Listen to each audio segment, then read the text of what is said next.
Hello, I'm your host, Charmaine, and welcome to Beautiful Gems.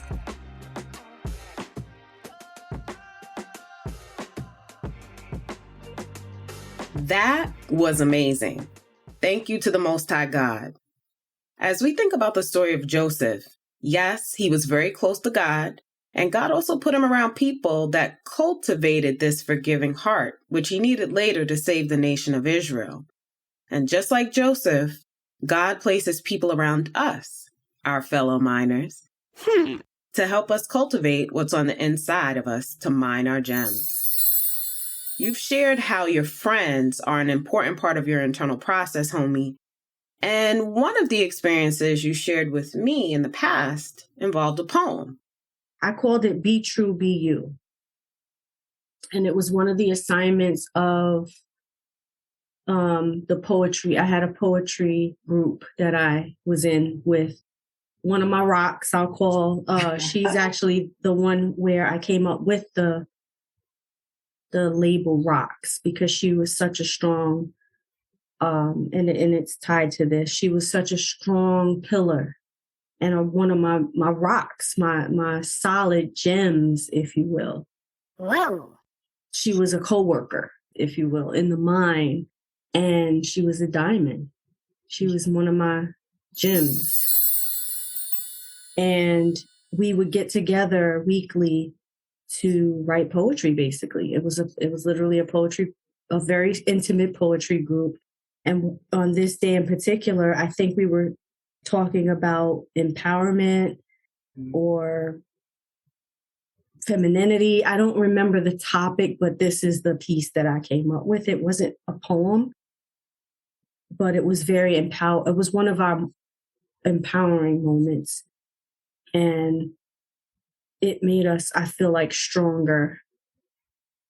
It was like a woman's group. It was only a few people. It wasn't many, but it kind of, what I thought of just now was a quilt, how you start a quilt and you have all these images within that quilt. It was like that. Like when we came together, we didn't even know what was at that table, the power and the force that was coming to that table. And this was one of the pieces that I thought was, I guess it spoke to even us getting together as a group. So I called it Be True, Be You.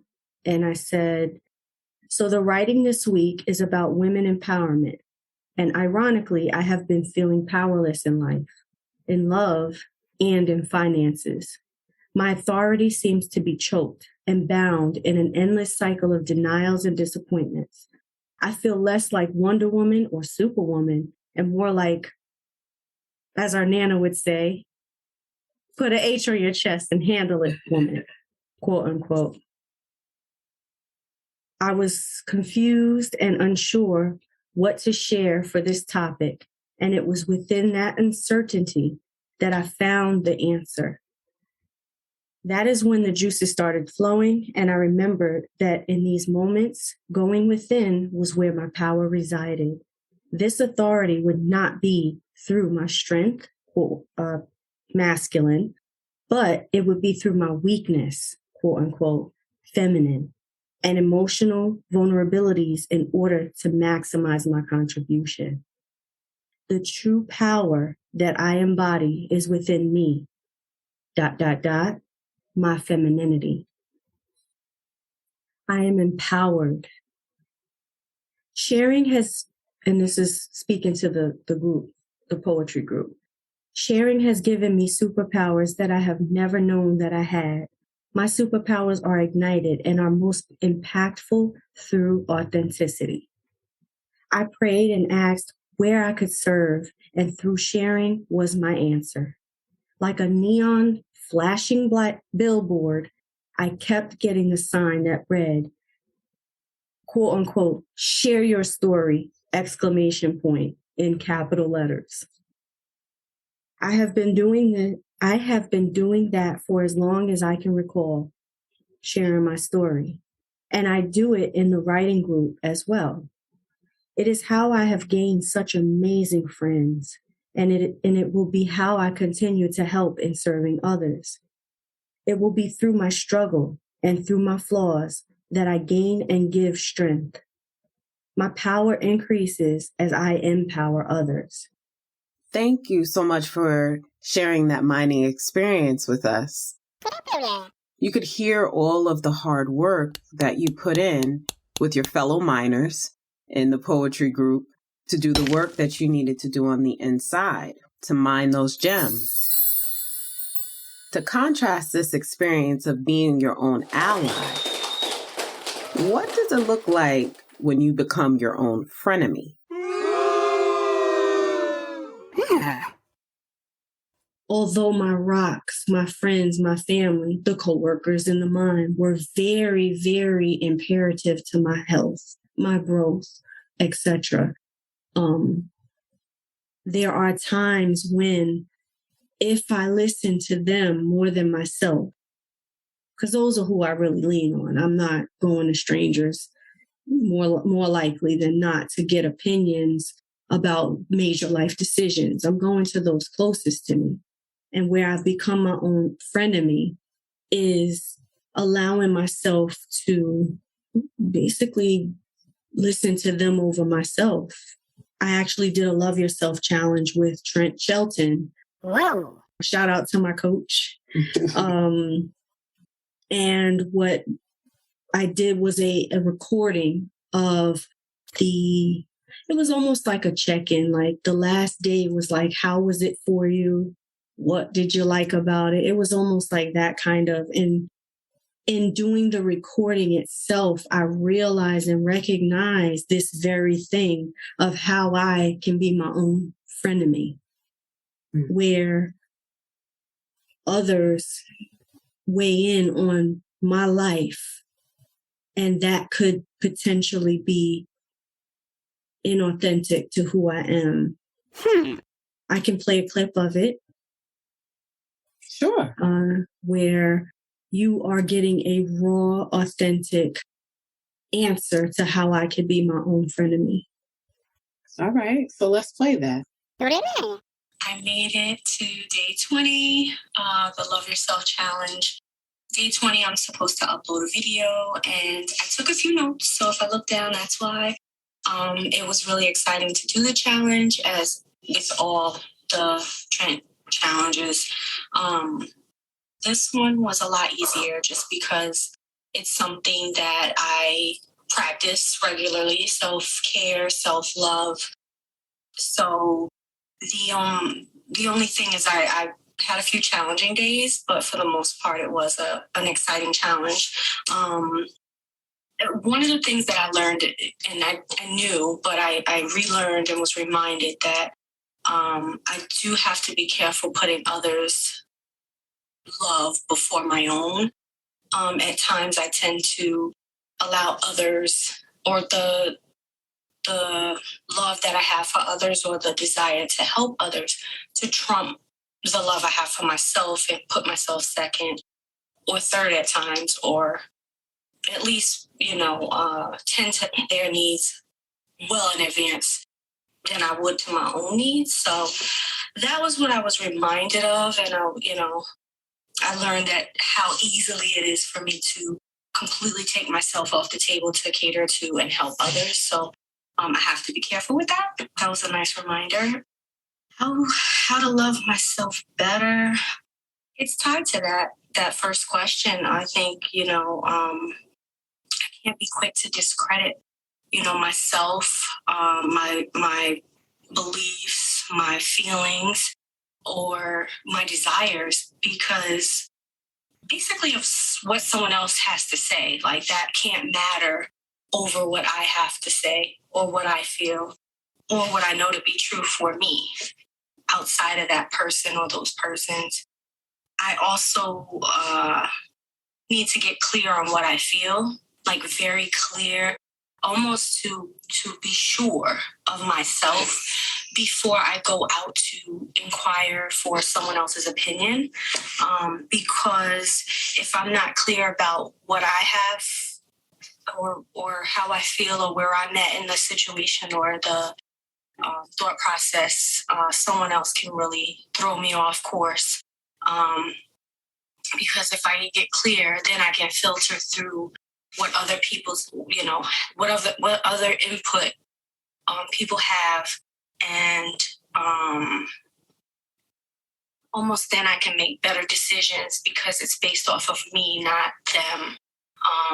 Although getting their opinion or advice can be helpful at times, I realize that I can totally discredit my own decision-making process and just kind of run with what someone else thinks or feels. So I have to be mindful of that. The most challenging day for me was Transparency Day. Just because of others, I had to openly admit on video, or I chose to rather openly admit on video that I had battled with depression as growing up. And I guess, putting that I'm sad or I'm hurt or any problems, issues, my friends and family, those closest to me, tend to push it aside. They don't want me that way because they're so used to me being happy, encouraging, bubbly, and positive. So to see me in a state of sadness or hurt or pain is very hard for them to accept and receive. So they tend to just push my feelings aside or push my experience aside in order to, I guess, feel better. I don't know, but that is something that was challenging for me. But hopefully I can get used to that, expressing how I experience, no matter what anyone else feels or thinks about it. My favorite day was Celebration Day. And the reason is because I was so proud of myself. I was very proud of myself for sticking to my commitment to myself. And I didn't really care what anyone else had to say or think about that part of my challenge. So it was a great challenge. I thank you for your time, and I appreciate Rehab Time for all that you do for us. Thank you, Trent, for your hard work and dedication. So thanks for the Love Yourself Challenge. Looking forward to the next one. All right. Thanks, guys. You could tell that wasn't easy for you. That's the hesitancy. Hesitancy turns to repression. Repression turns into this negative core belief play that leads me to be the enemy of my own self. So it's almost like self-destructive, a slow process of self-destruction where I lose my voice.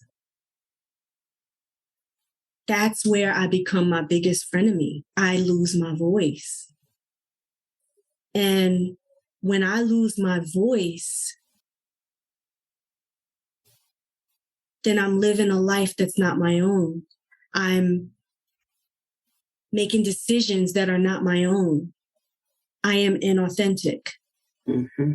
There is no self. I have relinquished my power. I have disempowered myself. Yeah. And that was the point of the Love Yourself Challenge, day 20 for me.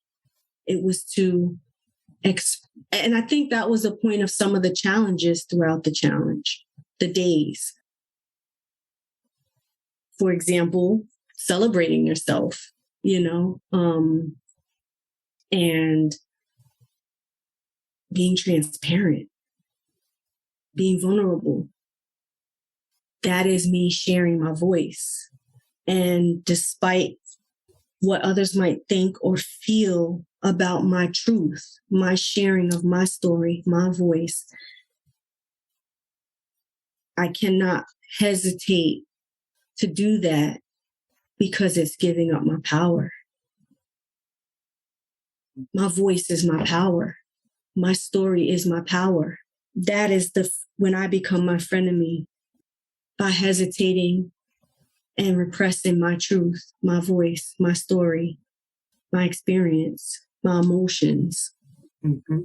That is, I start to feel powerless, helpless. So let me ask you this. Can you explain a little bit more about how you were able to pivot back to being your ally? And if that included writing and journaling, one of your tools. I think at this time it was probably more about voice, vocalizing. So this was this challenge pulled me out of the journaling about depression or journaling about being depressed to telling out, like sharing with those who may or may not know. Many didn't know. They looked at me as if I was lazy. Right. I remember as a kid, I would sleep a lot, and I loved sleeping. And I still do love sleeping, but it looked like I was lazy or as if I was irresponsible. It was a negative. And now that I know myself better, I understand, and I've become my own ally. How, in answer to your question, I'm able to pivot is because, again, I go back to my values. I go back to what I value, whom I value, and why. And that's my shift, because I value myself, right? And when I'm feeling limiting beliefs and lack mentality and scarcity mindset, and I'm sending these mixed signals out, giving out my power, relinquishing my control to others, it's not valuing myself. So the Love Yourself Challenge was a challenge to 20 days of self-focus, self-love, self-care. He likes to say protecting your peace, being able to protect your peace. Part of that is setting boundaries with others. Those boundaries are what I need to remain my ally. So what I would do is I would set boundaries for myself first. Don't go ask their opinion. What do you feel? What do you think? Challenging myself to go within first, standing strong in my own decision, and then going out to see, especially with an ally such as yourself, homie. I would come and say, here's where I am in this situation, in this decision. What do you think, based off of what you know about me, my values, my morals, and what I value? And if you have an ally, they will base their opinion and their advice and their input on that, yourself. But in order for them to do that, they would have to know you authentically. And that was what I think the Love Yourself Challenge helped me to do, verbally, outwardly, expressing myself, not just in journaling, because journaling, that's for you, unless you're going to write a book, which I hope to do someday. But, but it was a challenge to say, this is me. This is my truth. This is my story. And I'm okay with that because I love me. Love yourself. I love me as I am, for who I am on my growth journey, in my progression. I hope that answered your question. Oh, that did. That definitely answered the question. Thank you for sharing that. I feel like this is why I invited you to speak to my fellow minors, or I should say our fellow minors, because I knew that you would be open enough to share. And that's important with your allies.